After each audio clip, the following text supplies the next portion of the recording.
Échange, c'est jeudi 5 décembre 2024 entre les hommes et femmes des médias de la ville d'Mbujimai et les responsables du programme national multisectoriel de lutte contre les sida PNMLS Kasaï Oriental. Il était question pour M. Albert Mutombo, secrétaire exécutif provincial de ce programme en province, d'établir avec les journalistes sur les thèmes retenus pour la journée mondiale de lutte contre le VIH-Sida et les briefer sur la prévention de cette pandémie des siècles dans la province. Nous voulons parler sur la journée mondiale de lutte contre le sida. Qu'est-ce qu'est la journée mondiale de lutte contre le sida? Quelles sont les activités menées lors de la journée mondiale de lutte contre le sida de façon générale, et aussi quelle est l'importance même de la célébration de la journée mondiale de lutte contre le sida. Voilà le plan de cette présentation qui est vraiment succincte. Donc la journée mondiale de lutte contre le sida est organisée le 1er décembre de chaque année. Et ça c'est dans le monde entier, c'est pas seulement au Congo, dans tout le pays on célèbre la journée mondiale de lutte contre le sida. Donc c'est une occasion, n'est-ce pas, de pouvoir soutenir les personnes vivant avec le VIH. Et cette pathologie, le sida, a déjà décimé des millions de vies, n'est-ce pas? Donc pour nous, c'est une façon de commémorer l'histoire des victimes de cette pandémie du siècle. Et chaque journée mondiale de lutte contre le sida est dédiée à un thème en particulier. Donc chaque année, il y a un thème. Cette année, il y a un thème. Mais l'année passée, il y avait un autre thème, même l'année antérieure aussi. Comme cette année, le slogan de cette édition, c'est « Suivons le chemin des droits ». C'est ça le thème de cette année. « Suivons le chemin des droits ».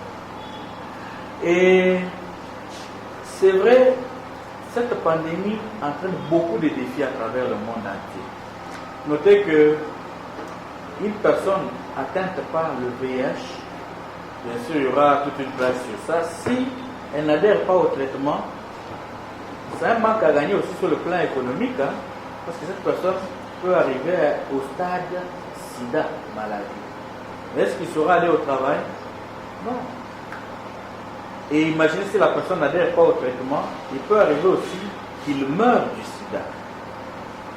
Et si quelqu'un décède, certainement il va abandonner sa famille, il ne va pas laisser derrière lui des enfants, peut-être une veuve, et qui n'auront pas accès à tous les besoins sociaux. Donc, notez qu'il y a beaucoup de défis liés à cette pandémie. Mais pour nous, c'est une occasion de faire des plaidoyers à tous les niveaux. Lorsqu'on célèbre la journée mondiale de lutte contre le sida, il y a la société civile dedans, il y a les autorités politico-administratives, il y a les députés. Donc, on fait un plaidoyer à tous les niveaux pour vraiment que ces personnes puissent avoir accès aux soins de qualité et même que tout le monde puisse avoir l'information dont il a besoin pour pouvoir lutter efficacement contre cette pandémie du siècle. Bien. Donc notez que la première journée mondiale de lutte contre le sida a été lancée en 1988. Donc cette année, lorsque nous allons célébrer là, ce sera la 36e édition que nous allons célébrer cette année ici. Et c'était pour la première fois que l'Organisation mondiale de la santé puisse dédier un jour à une journée internationale à la santé. C'est vrai, comme on l'a dit, il y a les agences du système des Nations Unies, il y a la société civile, tous ensemble, on est en train de s'unir pour pouvoir mettre en avant des aspects spécifiques liés au VIH. Quelle est l'importance de la journée mondiale de lutte contre le sida? Même aujourd'hui, cette journée a toujours sa place. C'est vrai que pour le moment, on ne mobilise plus suffisamment de ressources en faveur de la lutte contre le sida, mais c'est toujours un problème de santé publique, même dans notre province. Comme j'ai échangé avec l'un de vous récemment, on a relevé le fait que la prévalence même de notre province est supérieure à la prévalence au niveau du pays. N'est-ce pas? Le nombre de personnes touchées par le VIH-Sida, lorsqu'on fait l'enquête là, sur la population générale, donc on est autour de 2,8% pour notre province, dans son ancienne configuration, n'est-ce pas? Mais lorsqu'on fait la même enquête, on appelle enquête de sérosurveillance auprès des femmes enceintes, Donc les femmes, lorsqu'elles vont à la CEPAN, à la consultation prénatale, les personnels soignants peuvent initier, demander le dépistage de cette femme-là. Parce qu'on protège la femme, on protège aussi l'enfant à naître. Mais c'est aussi un indicateur, parce que quand une femme tombe enceinte, certainement elle a eu un rapport sexuel non protégé. N'est-ce pas? Je ne vois pas une femme tomber enceinte si elle a porté les préservatifs. Ça peut arriver, docteur Mongo. Impossible. Donc c'est toujours un rapport sexuel non protégé. Sauf cas exceptionnel pour Marie, qui est tombée enceinte, mais qui était vierge. Mais les autres grossesses ici, c'est toujours un rapport sexuel non protégé. Mais avec tous les risques. Donc lorsqu'on fait une enquête auprès de ces femmes enceintes, ça donne aussi l'indice. Parce que si cette femme est tombée enceinte, même son mari aussi, est susceptible d'avoir aussi le VIH. Dans la plupart des cas, n'est-ce pas? Et là, on est à 2,3%. Mais quand on prend la moyenne au niveau du pays, on est à 1,2%. Donc vous voyez que notre moyenne, elle est supérieure même à la moyenne au niveau du pays. Ce qui fait qu'on place même notre province parmi les provinces prioritaires. Donc on doit en parler. On ne doit pas se retenir de parler du VIH-Sida. On doit toujours en parler et vous êtes les personnes attitrées pour le faire. Parce que vous avez la possibilité de porter votre voix plus haut que la nôtre. Nous, des fois, on peut être dans une petite salle avec des... peut-être en train de faire une conférence, débat. Mais combien de gens nous ont écoutés? Peut-être 100, 150. Mais vous, combien vous écoutez?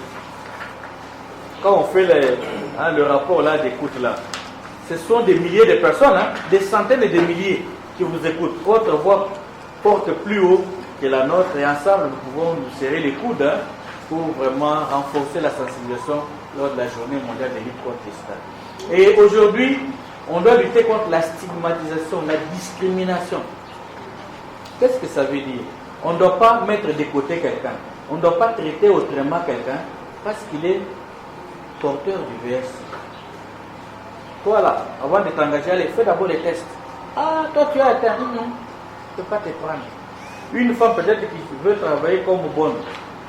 Peut-être on dit, allez, faites d'abord les tests. Il va nous contaminer.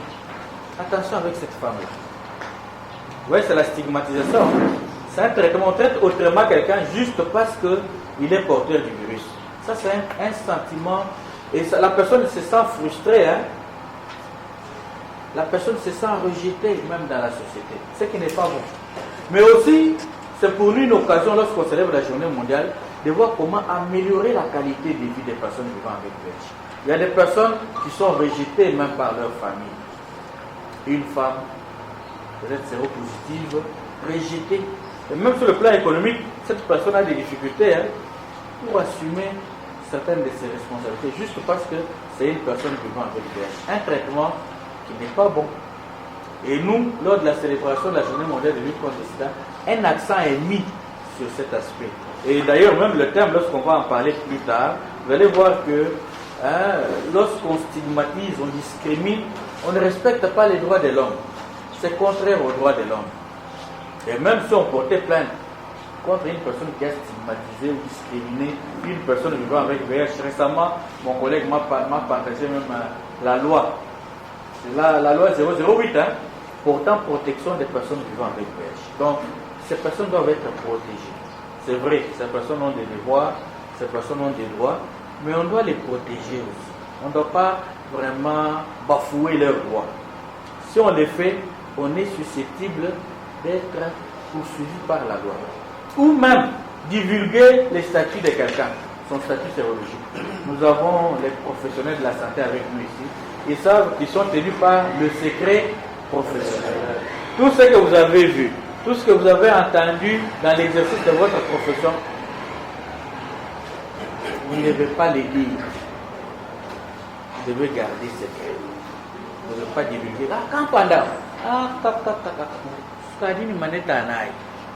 Prenant la parole, Dr Odette Kanyeba, du Programme national de lutte contre le sida PNLC Kasaï Oriental, a montré aux participants de ces briefings comment se fait la transmission du VIH-Sida d'une personne à l'autre. Maintenant, nous allons voir les modes de transmission du VIH. Concernant les modes de transmission, nous avons 3 grands groupes qui peuvent faciliter la transmission du VIH. Premièrement, nous parlons de la voie sexuelle. Et la voie sexuelle, c'est beaucoup plus les rapports sexuels non protégés. Donc, quand vous n'avez pas de préservatif, vous pouvez vous contaminer par cette voie-là. Nous avons aussi la voie sanguine. La voie sanguine, ça peut être par la transfusion si le donneur n'a pas été examiné avant de prélever le sang. Souvent aussi ça arrive, non, c'est son père qui peut donner le sang. Mais est-ce que vous avez examiné son père? Non, moi, même bien sûr, vous avez les mêmes groupes. Mais en dehors de ces groupes-là, est-ce qu'il n'y a pas d'autres éléments qui peuvent faire que vous ne puissiez pas donner le sang? En dehors du sang, nous pouvons avoir tout ce que nous pouvons avoir comme objet tranchant. Des fois, vous retrouvez, il y a une famille, souvent quand les maladies arrivent dans une famille, c'est toujours 2-3 enfants au même moment. Maintenant, on amène ces 3 enfants à l'hôpital, quand on vous demande de payer 3 seringues, non, bon sumbana bagne. Alors c'est la même seringue là qu'on utilise chez tout le monde. Ça peut aussi être la voie de transmission de la maladie. Et la dernière voie, c'est la transmission verticale. La transmission de la mère à son enfant. Ça peut aussi être possible qu'une femme qui porte une grossesse puisse transmettre la maladie à son enfant. Soit pendant la grossesse, soit pendant l'accouchement, soit pendant l'allaitement. On peut continuer? Oui, c'est ce que je venais de dire. Donc, on peut transmettre, la mère peut transmettre la maladie à son enfant pendant la grossesse. Des fois même, c'est au moment de l'accouchement. Les accoucheurs ou les accoucheuses ou les sages-femmes savent ce qu'ils doivent faire si la femme est séropositive pendant l'accouchement pour éviter que leurs enfants ne soient contaminés. Mais des fois aussi, pendant l'allaitement, on peut arriver à contaminer son enfant. Bien. Alors, pendant la voie sexuelle, c'est la voie la plus reconnue dans la transmission du VIH-Sida. Et là, nous disons que 90% des cas de VIH ont eu la maladie à travers la voie sexuelle. Et c'est peut-être par des rapports sexuels non protégés. Et quand on parle des rapports sexuels non protégés, actuellement, il y a plusieurs voies de rapports sexuels. Ça peut être la voie sexo-sexuelle, donc le sexe de l'homme et le sexe de la femme. Tout comme ça peut être la voie sexo-orale. Il y en a qui utilisent la voie orale pour avoir des rapports sexuels. Mais chez les autres aussi, ça peut être la voie sexo-anale. Et toutes ces voies-là peuvent favoriser la transmission du VIH-Sida. Après cet entretien, le secrétaire exécutif provincial du PNMLS Kasaï Oriental, Albert Mutombo, est revenu sur la motivation de l'organisation de cette réunion de briefing. Nous aurons à célébrer la Journée mondiale de lutte contre le sida, la 36e édition. Et c'était pour nous une occasion de pouvoir échanger avec les journalistes afin de pouvoir partager avec eux les thèmes retenus pour cette année.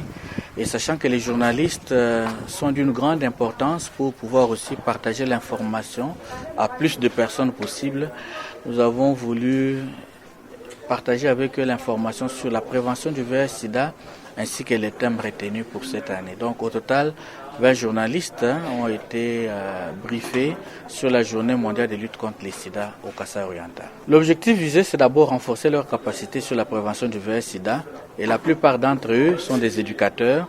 Ils pourront à leur tour partager l'information à travers les masses médias afin de sensibiliser le plus de gens possible afin d'adopter un comportement responsable vis-à-vis du VIH-Sida.